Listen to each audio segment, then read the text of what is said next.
La producción de Otra Mañana se comunica con los nuevos Motorola Moto G34 5G y Moto G24.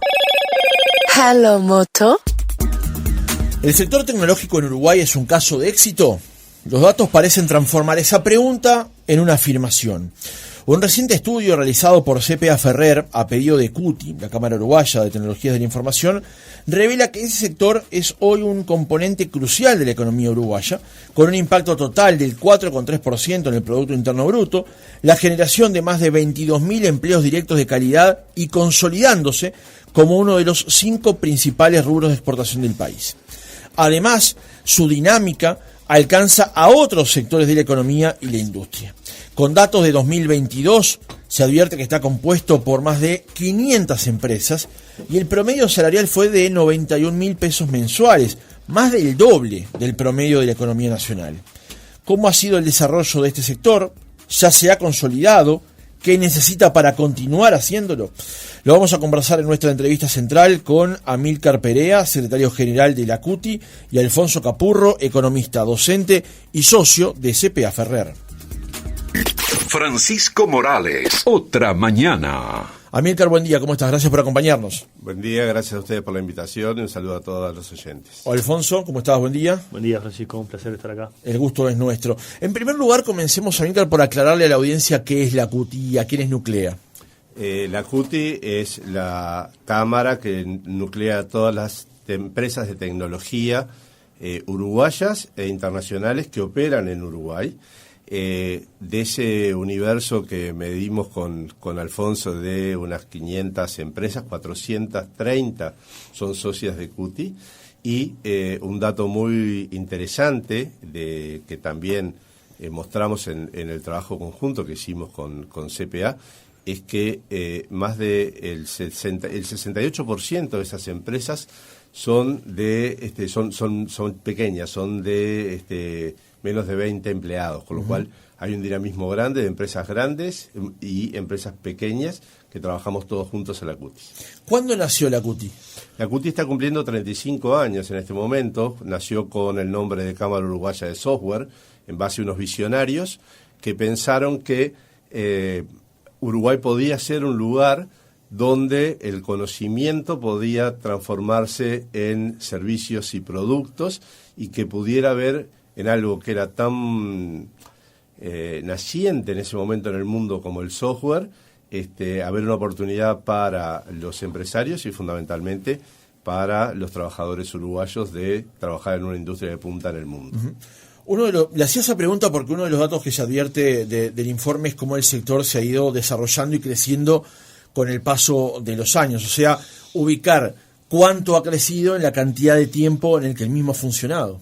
Es espectacular, el sector duplica su facturación cada 10 años, o sea, crece al doble cada 10 años, esa es la estadística que tenemos, y tiene el potencial de seguir duplicándose cada 10 años, ojalá que aceleremos que sea un poco menos. Tenemos un plan para el 2025 de un crecimiento importante que venimos cumpliendo, nos lo pusimos hace unos años atrás, de significar el 5% del PBI para 2025. Bueno, los amigos de CPA, voy a hacer un spoiler, pero nos ayudaron a medir que el impacto en el PBI del sector es del 4,3%, con lo cual estamos muy cerca de nuestra meta, y lo más importante es que es una industria que no tiene techo, es una industria que puede crecer muchísimo y a un ritmo mucho más fuerte de lo que crece normalmente el resto de las industrias aquí en Uruguay. Les preguntaba antes de salir al aire y traslado la pregunta ahora, Alfonso, si, siendo además que CPA Ferrer es socia de la CUTI, si en el proceso de armado de este informe te sorprendió alguno de los resultados que ibas relevando. A ver, hay varias cosas que en conjunto sí son, cuando uno las pone en orden, son sorprendentes, ¿no? Y uno empieza a entender un poco más el modelo de negocios, la variedad de empresas que hay, ¿no? A veces uno llega al sector con la aproximación o con el prejuicio de que en el sector lo que hay son grandes empresas de tecnología, ¿no? Y aparecen grandes nombres, de repente las que son conocidas, pero también está lo que decía Amílcar, ¿no? La mayor parte de las empresas son empresas chicas y es un sector dinámico, negocios que van naciendo, empresas que crecen, empresas que mueren, porque es un sector también que le va mal a veces, empresas que le van mal, no todas las cosas salen bien, y eso es parte del negocio. Una reflexión interesante que decían el otro día en el panel, ¿no? Amílcar decía recién, es un sector dinámico y que no tiene techo, ¿no? Es un sector que se duplica cada 10 años. Y el otro día uno de los panelistas, Nicolás Jodal, decía, bueno, al final esto, para simplificarlo, el sector crece porque es la cantidad de líneas de código que tenemos que programar, códigos de software, y eso ha venido creciendo en el mundo. Y como hay cada vez más tecnologías y las empresas precisan cada vez más software, probablemente el sector no tiene techo porque precisamos seguir programando software para darle al mundo las soluciones con las nuevas tecnologías, como la inteligencia artificial, el uso de los celulares para las distintas soluciones de e-commerce, etcétera. Por eso el sector tiene un potencial enorme, ¿no? Y una de las cosas que sorprende, que a veces uno no lo tenía tan claro, y eso que nosotros miramos bastante estadísticas, es que hoy el sector es una de las cadenas de valor más grandes de Uruguay, ¿no? Es un sector que es top 5 de exportaciones, ¿no? Uh-huh. A veces uno mira, hay grandes sectores de producción en Uruguay, la industria cárnica, que es un sector tradicional, la industria forestal, que es uno de los sectores que se ha consolidado como sectores potentes, que en los últimos 20 años también es un caso de éxito de Uruguay y que este año va a ser el principal sector de exportación del Uruguay con la segunda planta de UPM operando a capacidad completa. Y este sector se ha colado en el top 5 con exportaciones que hoy son similares a lo que exporta el turismo, que es una industria tradicional, y con exportaciones que superan a otros sectores tradicionales como la industria láctea o como el arroz de repente, uh-huh, que son sectores también muy importantes para Uruguay, pero solamente para dar la idea de que este es un sector también importante en términos de volumen de actividad y de exportaciones. Algunas cifras, Amílcar adelantaba algo, es un sector que explica el 4,3% del producto, que factura más de 2.800 millones de dólares, que exporta 1.840 millones de dólares, que genera más de 22.000 empleos, genera salarios de calidad, como tú adelantabas, Francisco. El salario medio del sector, de los trabajadores del sector, es de 91.000 pesos. Y eso supone que en promedio el sector paga más del doble que lo que percibe un trabajador promedio de Uruguay. Es una comparación un poco injusta, porque es verdad que los trabajadores del sector son trabajadores que tienen una trayectoria educativa más completa. Uh-huh. Tenemos ingenieros, tenemos programadores que tienen 12, 15 años de educación, pero incluso si uno lo compara con trabajadores que tienen la misma trayectoria educativa, igualmente los salarios del sector son en el orden de un 35% más altos, ¿no? Le voy a hacer la misma pregunta a los dos, pero de diferente perspectiva. ¿Qué es lo que hizo bien el país para tener hoy estos resultados? Amílcar. Arranco yo con mucho gusto. Creo que sobre la industria del conocimiento y la tecnología en sí podemos hablar de una política de Estado, ¿tá? La apuesta al sector de las tecnologías de la información y las comunicaciones ha sido constante independientemente de los gobiernos de turno y de las tendencias ideológicas de los gobiernos de turno.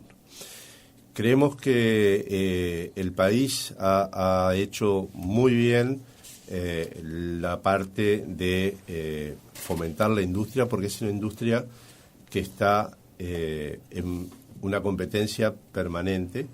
Es una industria sin chimeneas, como se dicen, por lo cual la ubicación de las empresas es altamente volátil.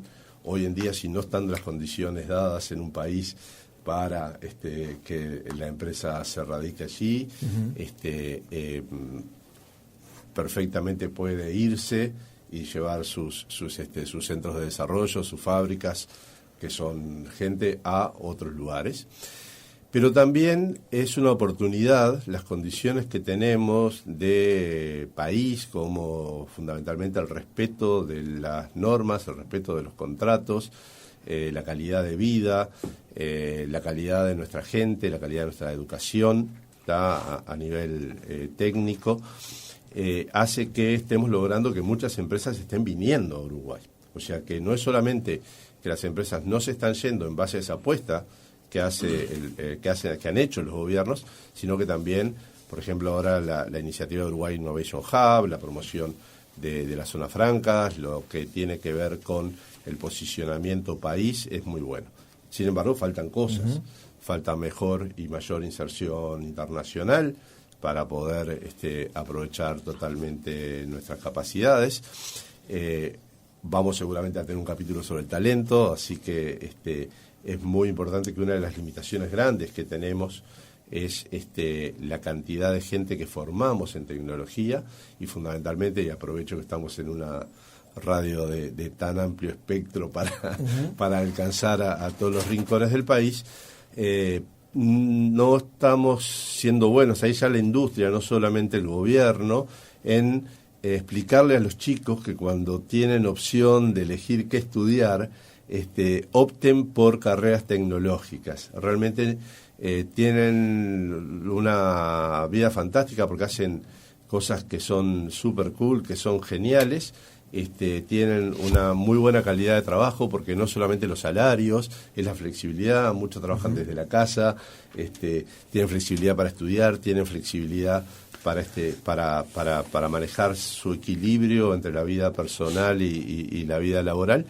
Y son la verdad los que desafíos, el tipo de cosas que resuelven también, ¿no? No, es increíble. Usamos tecnología uruguaya en Google, usamos tecnología uruguaya en las grandes plataformas que usamos todos los días y no se sabe. Entonces, es muy copado lo que hacen los gurises, claro, en nuestras empresas. Uh-huh. Recién le preguntaba qué hizo bien el país. Ahora le pregunto qué es lo que hizo bien el sector. Porque, como decía Alfonso recién, hay una, citando al panel, hay una tendencia mundial con respecto a esto, pero también hay unas condiciones locales que pone el Estado y también el área de trabajo, digamos. ¿Qué es lo que hizo bien el sector para que estos datos se consoliden hoy? El sector hizo muchas cosas bien, también nos equivocamos, como todo en la vida, pero yo creo que lo más importante ha sido la responsabilidad de nuestros empresarios con los clientes y con los proyectos, el prestigio internacional que se ha ganado y también obviamente la generosidad de las empresas, y en eso la CUTI es un ejemplo, ¿tá?, de colaboración y sinergias entre nuestras empresas. Voy a contarte una anécdota de la forma más resumida posible. Hace unos cuantos años estaba en México en una reunión de ventas en Guanajuato, y me habían dicho, tenés que convencer a aquel señor de lentes que está allá enfrente, que es el principal. Iba con otra persona que era mexicana, que empezó a explicar. Nosotros estábamos principio del año de los años 2000, trabajando sobre cobro de impuestos por internet. O sea, una cosa bastante novedosa. Y empezó a hablar mi colega mexicano y el señor no prestaba ninguna atención. Y empecé a hablar yo, usé no sé qué modismo. El señor levantó habrás dicho un che. Algo dije, y el tipo levantó la mirada y me dijo, tú sos uruguayo, como dicen ellos, ¿no? Tú sos uruguayo.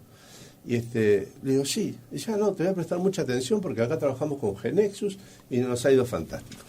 Y hoy tenemos el orgullo de que muchas de nuestras empresas son referencia de otras, claro, y que una empresa uruguaya o una empresa internacional que es representada por un uruguayo o que trae un producto que participan los uruguayos también es marca. Entonces, esa generosidad de compartir un contacto, de facilitar una complementación para una solución, y no encerrarse en que me vaya bien a cada una de las empresas.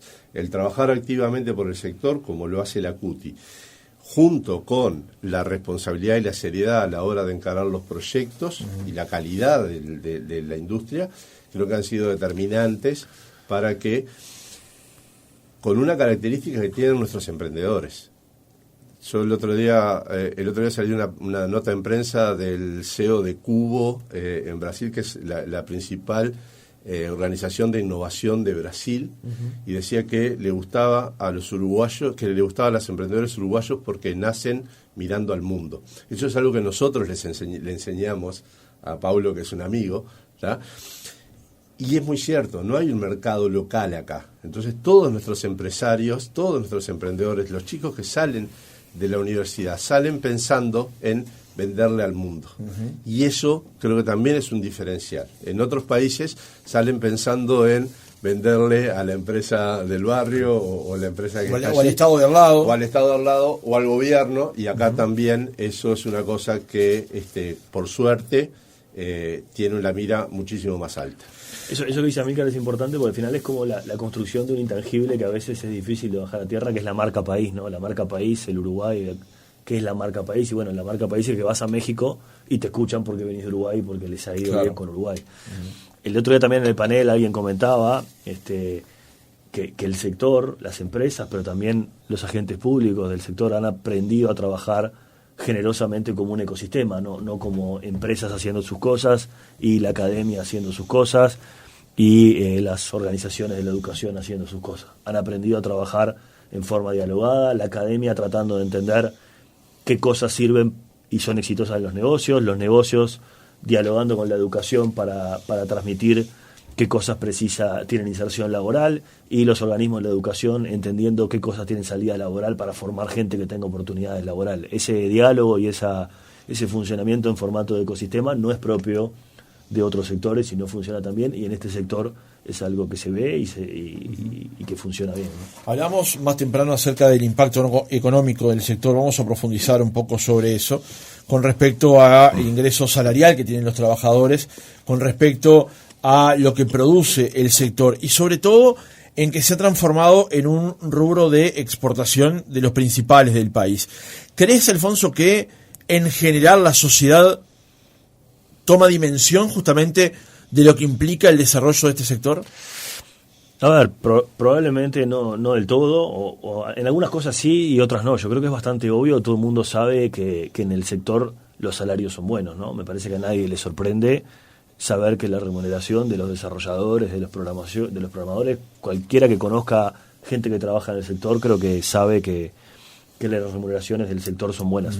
Acá, sí, a ver, estamos hablando de que es, como decíamos, de 91.000 pesos promedio, por arriba de servicios financieros y seguros, por encima de profesionales y científicos, por encima de transporte y almacenamiento, por encima de enseñanza, pero además el doble del promedio del país. Un poquito más del doble, ¿no? Un poquito más del doble. A ver, de nuevo, en el promedio del país, cuando vos mirás los años de educación promedio de un trabajador promedio, no me acuerdo exacto cuánto es para el promedio, pero acá en el sector tenés gente que en promedio es más educada. Y en general el salario crece con los años de educación. Pero incluso cuando vos comparás trabajadores que tengan los mismos años de educación, en el sector se gana más, ¿no?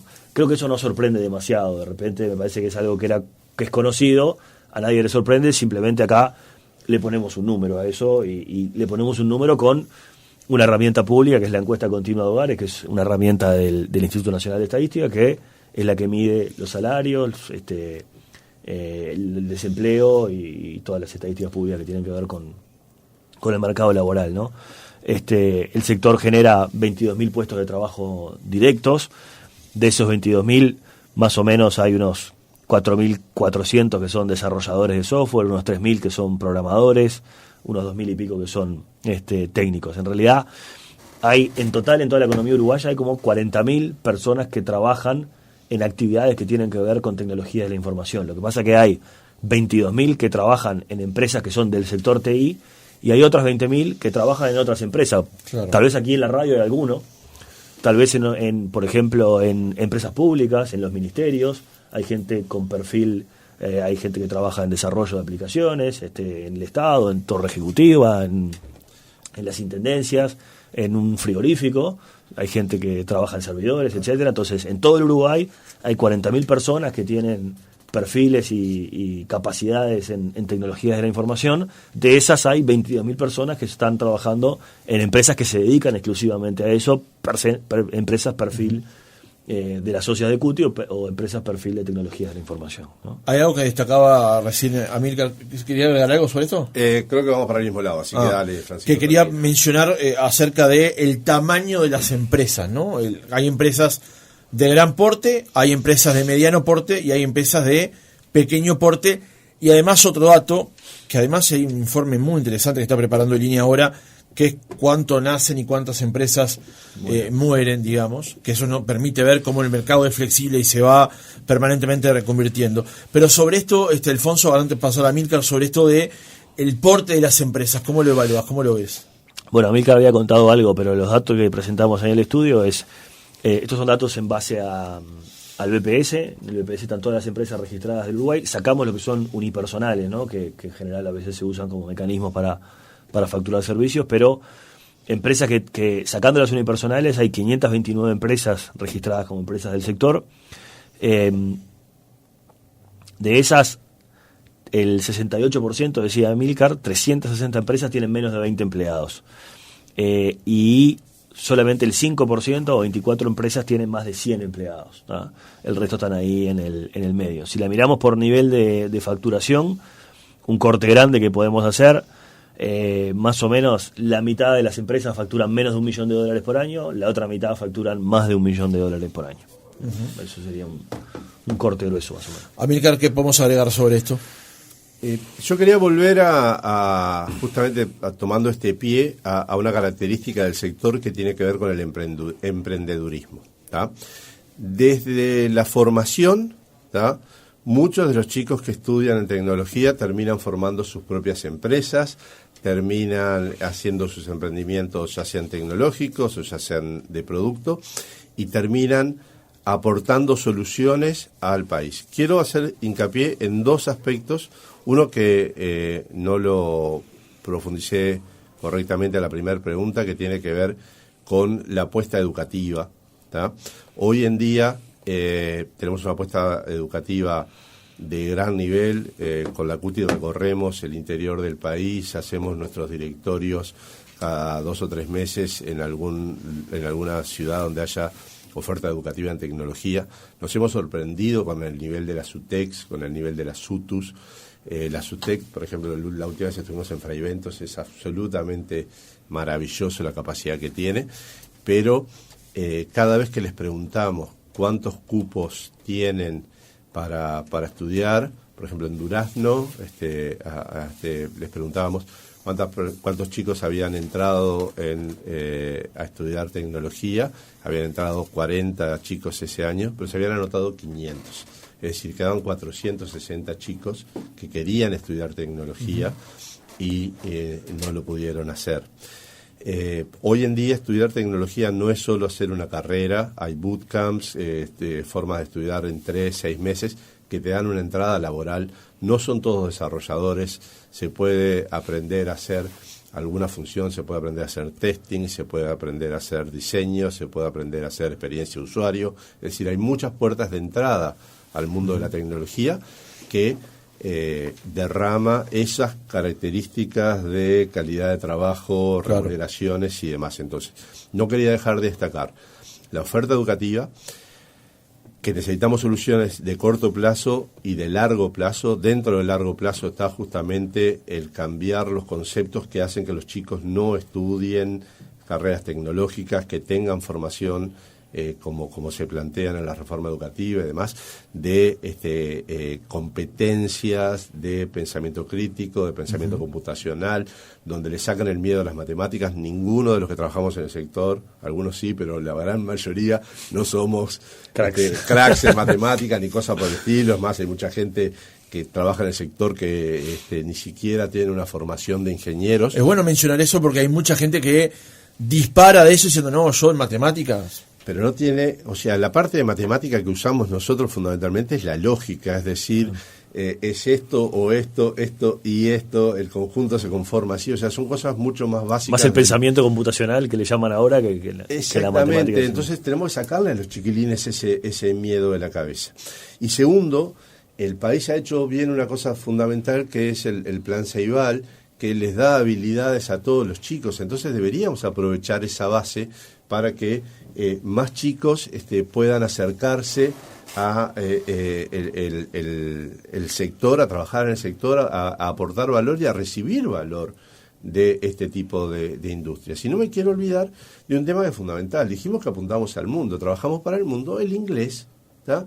Es una competencia absolutamente necesaria. Claro. Entonces, apuntemos a esos papás que están ayudando a sus hijos a tomar una decisión en su adolescencia, a esos chicos que están eligiendo. El otro día hicimos una campaña de sensibilización de más niñas que opten por estudiar tecnología. Techi por el día, recibimos niñas de todas las escuelas, de los colegios, en todas nuestras empresas.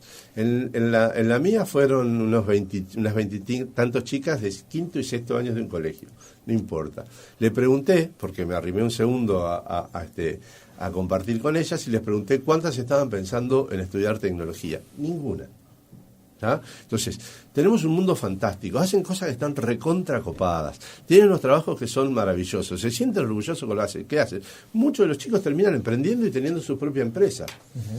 Y vemos que son muy pocos los que optan por venir a este mundo, ¿no? Ya que menciona ese punto, no me quiero ir de lo que tengo preparado en la producción de la entrevista, pero en el año 22 se estaban llevando adelante una serie de encuentros de lo que se daban a llamar la reforma educativa.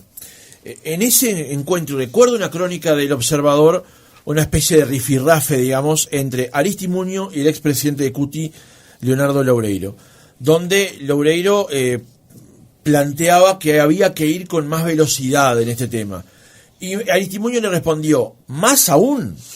Y ahí es donde quiero atar con la pregunta que hice más temprano, de qué es lo que ha hecho el Estado y qué es lo que falta eventualmente por hacer. Porque aquí da la impresión de que esta reforma educativa plantea unas cosas, muchos creen que es en la dirección correcta, pero quienes están en la industria dicen, sí, está bien, va en la dirección correcta, pero es poco, es lento, falta. Y parece ser un tema central. Le traslado esa reflexión y después la pregunta, si esto en algún momento no puede transformarse en un cuello de botella. El cuello de botella ya está cerrado. Hace rato. Lo que hay que hacer es empezar a abrirlo.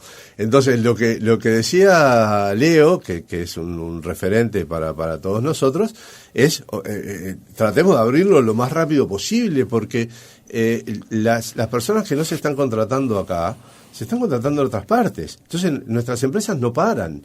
Lo que pasa es que terminás abriendo subsidiarias, organizaciones en otras partes de Latinoamérica o del mundo, inclusive, y estás derramando ese potencial sobre otros lugares. Y la pandemia solo aceleró eso, ¿no? Claro. O sea, hoy, el teletrabajo ya era una realidad, pero en realidad con la pandemia todo eso se hizo mucho más fácil y mucho más real, incluso dentro de Uruguay, y para afuera obviamente mucho más, con lo cual hoy es mucho más normal que todas las empresas con las que nosotros hablamos en el marco de este trabajo, todas tienen empleados en por lo menos Colombia, Argentina, Costa Rica y algún otro, pero es lo más normal y cada vez más. Y ese tema además es súper competitivo, porque ese cuello de botella no existe solo en Uruguay, existe en el mundo. Entonces el mundo precisa preparar más gente para este sector.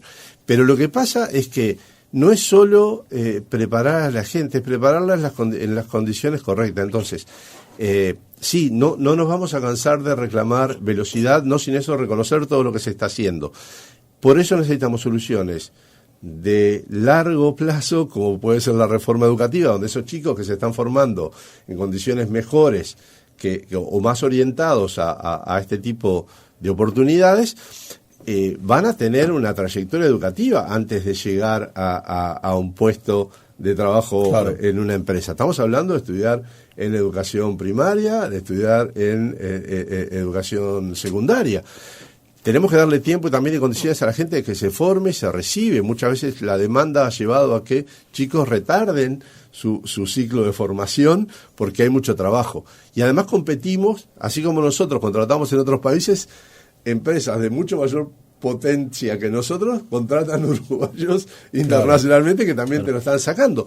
Entonces, sí necesitamos ir más rápido y al ritmo del mundo, y para eso estamos trabajando muy fuertemente en distintos niveles. Por eso te hablaba de los bootcamps, por eso te hablaba de formaciones de más corto plazo, por eso estamos hablando de nuestras empresas reconvertirlas. Hoy la inteligencia artificial, como la vemos, es una capacidad que podemos usar para producir más rápido y con mejorar la productividad de nuestras empresas. Pero no quiero dejar pasar, Francisco,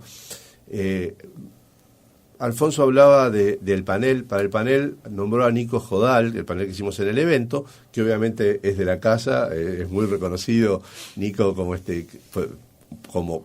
técnico, como pensador, pero es de nuestra industria. Pero también estuvo un representante del Grupo RAS, un representante de Monte del Plata, un representante, una empresa logística, una empresa forestal y un representante de Ceibal, hablando de cómo la tecnología les cambió. Uno de ellos dijo que su empresa, que es una empresa logística, prácticamente era una empresa tecnológica. El otro dijo que su empresa forestal podía competir en el mundo en base a la tecnología que aplicaban libertad en su toma de decisiones. Entonces, el derrame que tenemos, esas capacidades de esas personas que no solamente trabajan en las empresas de producto o en las empresas tecnológicas, sino también que trabajan en esas industrias, en esas otras empresas y que le hacen más productivo el resultado final de las empresas, también son gente formada con esta cabeza, con estas habilidades, ¿no? Entonces, sí necesitamos ir mucho más rápido. Ahí hay otro aporte importante del sector, Francisco, que tratamos de ponerlo en evidencia en el trabajo y de plasmarlo. Es más difícil de ponerle un número, ¿no? Yo te puedo decir 22.000 empleos, salario de 90.000 pesos y top 5 de exportación, y vos te haces una idea de algo. Y esto que decía Amílcar es parte, creemos nosotros, tal vez mucho más importante que lo otro, porque tiene que ver con la capacidad de Uruguay de crecer y de ser un mejor país, pero es más difícil de ponerle un número, ¿no? A veces los ejemplos ayudan, ¿no? Y Amílcar mencionaba algunos ejemplos que nombraba el panel. Hay otros ejemplos que de repente ayudan a bajarlo a tierra. Uruguay no podría haber desarrollado la app coronavirus si no hubiéramos tenido el sector que tenemos. Uruguay no hubiera podido desarrollar el Sistema Nacional de Información Ganadera y el sistema de trazabilidad sin tecnología local. Capaz que sí lo hubiéramos desarrollado a otra velocidad. El sector tecnológico local fue un pilar importante de todo el desarrollo del sistema de factura electrónica en Uruguay, por ejemplo, que fue bastante innovador en la región. Y así hay un montón de ejemplos de cosas que ha hecho el sector público para beneficio de la economía en general, o cosas que ha hecho el sector privado uruguayo que le han permitido a Uruguay ser un país mejor, un país más productivo, un país más eficiente, y que en definitiva derrama en el bienestar general o en la productividad de otros sectores o en el crecimiento potencial. ¿Y qué valor tiene eso? ¿Qué efecto tiene? ¿Y cuánto afecta el crecimiento potencial? Es difícil de ponerle un número, pero creemos que es tanto o más importante que el salario promedio o el top 5 de exportaciones, ¿no? En el cierre de la entrevista hablamos de cómo se creó, desarrolló y consolidó el sector, hablamos del cuello de botella. La pregunta es, ¿qué necesitan para seguir desarrollándose de parte del Estado, de parte de la industria? Usted mencionó recién, por ejemplo, el tema inserción internacional, que es un gran tema. ¿Ese y qué otro tema más o qué otro aspecto más necesita el sector para continuar desarrollándose? ¿Me dejas hacer una introducción breve, Amílcar, y después te dejo? Acá nosotros lo que vemos, Francisco, y eso sí lo vimos en el trabajo como algo novedoso nosotros desde afuera, es que hay una gran oportunidad para el sector, por lo que decía Amílcar al principio, ¿no? El sector se viene duplicando cada 10 años, y cuando uno mira el mundo, el dinamismo que está teniendo el sector de tecnología y la información es brutal. Hoy es lo que está moviendo el mundo, ¿no? Y es una gran oportunidad para Uruguay, porque Uruguay tiene algunos sectores, algunas cosas que produce, que son tecnologías que están maduras, cosas que ya sabemos que dan lo que dan, y que, digamos, sectores tradicionales que tienen un techo relativamente acotado, y este es un sector que, como decía Amílcar, no tiene límite. En realidad, aprovechar esa oportunidad depende de nosotros, con lo cual ahí hay una oportunidad importante para Uruguay, y probablemente tenemos como un conjunto de desafíos grandes. Uno obvio y cantado es cómo superamos nuestra restricción de talento, pero también tenemos otras cosas que tienen que ver con la redefinición de la estrategia. Entonces hay como un conjunto de cosas, pero yo diría que lo más grande, lo más relevante que intentamos poner en blanco y negro es que probablemente Uruguay tiene que reenfocar un poco o redefinir la estrategia empresarial de cómo estamos compitiendo en el sector, porque hasta ahora el modelo ha sido muy exitoso en la lógica de cómo hemos competido, básicamente vendiendo servicios, pero el modelo de vender servicios funciona muy bien, pero sin gente o con una cantidad de gente acotada es muy difícil seguir creciendo, porque con poca gente nos vamos encareciendo, que es lo que nos ha venido pasando, y nuestros competidores también compiten. Entonces, si bien la demanda es infinita, podríamos decir, nuestra oferta es limitada y ahí tenemos un techo de crecimiento, con lo cual precisamos pegarle una vuelta de tuerca a nuestro modelo de crecimiento, y el desafío grande es cómo podemos hacer para crecer con un nuevo modelo de negocios que nos permita superar esa restricción, y ahí es donde hay algunas propuestas o ideas que Amílcar puede explicar un poco mejor. Ahora sí, Amílcar. Sí, con gusto. El punto que voy a tratar de hacer gráfico para los que no son de la industria. Nosotros, un 30% de lo que facturamos es por licencias de productos o por uso de productos. Es decir, una empresa construye un producto, ese producto se lo vende a muchísimas empresas y cada empresa o cada persona que usa paga de alguna manera por ese uso. ¿Eso qué quiere decir? Que yo trabajé una vez ese producto, pero tengo que mantener y demás, pero ese trabajo, esas horas que invertimos de nuestros técnicos se puede vender muchas veces. Por el otro lado, si el 70% de la industria vende servicios. ¿Qué quiere decir vende servicios? No sé, por decir algo, Google tienes un producto nuevo, una función nueva, lo que sea, y una empresa uruguaya se la hace.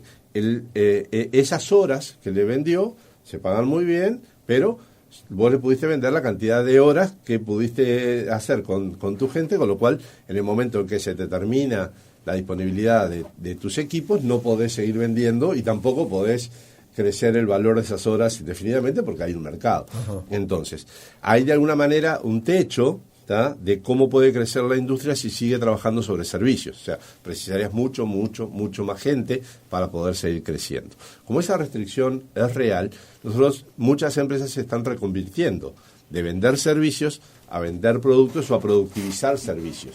Es decir, hacer cosas que se puedan vender más de una vez y no que esas horas se vendan una vez. Para eso es muy importante varias cosas. Uno, el apoyo y los incentivos en la innovación y demás a que las empresas puedan hacer esa transformación. Eso es bueno para el país, va a derramar muchísimo más ingresos, va a ser un crecimiento mucho más importante, porque lo que se está vendiendo ahí es productos a partir de la propiedad intelectual. Entonces, en realidad eso obviamente tiene un potencial muchísimo más grande para la industria y nos hace ocupar mucho más de esa demanda infinita que hay ahí. Le recomiendo, la semana pasada entrevistamos al doctor Santiago Martínez sobre el tema y profundizó en eso. Hemos hablado muchísimas veces, compartimos 100% la posición de Santiago y del Ministerio de Industrias y en general y de muchos sectores, por suerte, con la necesidad de adherir a los protocolos de propiedad intelectual, no solamente por el tema de la propiedad intelectual en sí mismo, que lo necesitamos, sino también por el tema de aperturas de mercado que hablamos. Entonces, básicamente, para resumir, hablamos del tema del talento, que más chicos estudien tecnología, nuestras empresas hacen un gran esfuerzo en formar también a los chicos, o sea, no es necesario, no es que todo lo haga el Estado, nos invertimos muchísimo, trabajamos con todas las organizaciones públicas y privadas en el desarrollo de sus planes de estudio, en facilitarles docentes, en trabajar de la mano para que esto sea una realidad. Por otro lado, necesitamos reconvertir la industria para que pueda aprovechar el potencial y por otro lado precisamos la inserción internacional, las condiciones correctas y que nosotros cuando vamos a competir ese mundo, ¿tá?, no nos encontremos en desventajas con competidores que por tener un tratado de libre comercio o haber adherido a un protocolo comercial entre países, entran en mucho mejores condiciones, ¿tá?, que nosotros, nos hacen mucho menos eficientes y obviamente muchas veces no llegamos a ganar los contratos, si ganamos los contratos tenemos mucho menos para derramar. Nos quedan algunos puntos en el tintero, pero ya estamos sobre la hora del final de la entrevista. Me quedaba por preguntar el tema impositivo, que es un tema que se alerta como la agenda para consolidar el sector. Si podemos en 30 segundos plantear eso, Alfonso, te agradezco. Sí, a ver, el sector hoy tiene un beneficio fiscal, tiene exoneraciones para todo lo que son exportaciones de software, y eso hoy hay una amenaza potencial porque hay toda una nueva tendencia, nuevas políticas a nivel global que posiblemente están potencialmente poniendo en riesgo todo lo que son los regímenes fiscales que tiene Uruguay, ¿no? Todo lo que son el proyecto global de la OCDE y el proyecto de impuesto mínimo global, en realidad pone en cuestión no solamente el régimen del software en Uruguay o el régimen del sector en Uruguay, sino el régimen de promoción de inversiones de Uruguay, el régimen de zonas francas y distintos regímenes especiales que tiene Uruguay. Entonces, acá la preocupación es que Uruguay tiene que prepararse para eso. Es posible que Uruguay tenga que rever sus esquemas de incentivos tributarios, al mismo tiempo que en el mundo estamos viendo nuevamente el auge de lo que se llaman políticas industriales, que son políticas donde los países vienen de alguna forma a promover o apalancar el desarrollo de distintos sectores de actividad. Esto es algo que había venido en desuso, porque en el mundo de las últimas décadas estaba de moda y estaba en auge la globalización, el libre comercio y la no intervención, pero el modelo chino ha demostrado ser exitoso. Estados Unidos vuelve para atrás, Estados Unidos ha vuelto a promover la reindustrialización, y en los últimos años, y en especial después del COVID, hemos visto muchas iniciativas de política donde países industrializados y no tan industrializados han vuelto a subsidiar directamente a sectores. Estados Unidos está subsidiando la transición verde, Europa está subsidiando la transición verde, Estados Unidos está subsidiando la industria de microprocesadores. Estados Unidos se dio cuenta en la pandemia de que perdió soberanía, que no puede depender la producción de microprocesadores, una industria tan crítica como los microprocesadores, no puede depender de Taiwán y de China, sobre todo con la fragilidad geopolítica de Taiwán. Entonces hay toda una reconfiguración de las políticas industriales y de las políticas impositivas, y Uruguay tiene que prepararse para ese esquema. Entonces es posible que Uruguay tenga que reconfigurar todos sus esquemas impositivos a futuro, no va a pasar necesariamente mañana, y eso incluye eventualmente los esquemas para el sector. Y como estamos advirtiendo que el sector hoy está teniendo dificultades competitivas porque Uruguay es un país cada vez más caro y el negocio del software factory depende en definitiva de los precios a los que competimos, perder los beneficios fiscales hoy sin tener mejoras de acceso a mercado supone eventualmente una desventaja competitiva que perjudicaría al sector. Por eso es importante empezar a redefinir el esquema, el modelo de negocios, empezar a tener una nueva base competitiva y eventualmente, si llegara el momento en el que Uruguay se ve obligado a redefinir su esquema tributario, redefinir los incentivos para tratar justamente de reorientarnos a definir incentivos que promuevan este nuevo modelo de negocios, como están siendo las políticas industriales en otros países del mundo, ¿no? Amílcar Perea, secretario general de la CUTI, gracias por haber estado otra mañana con nosotros. Gracias a ustedes por la entrevista. Alfonso Capurro, economista, docente, socio en CPA Ferrer, gracias por acompañarnos. Un placer y que se repita.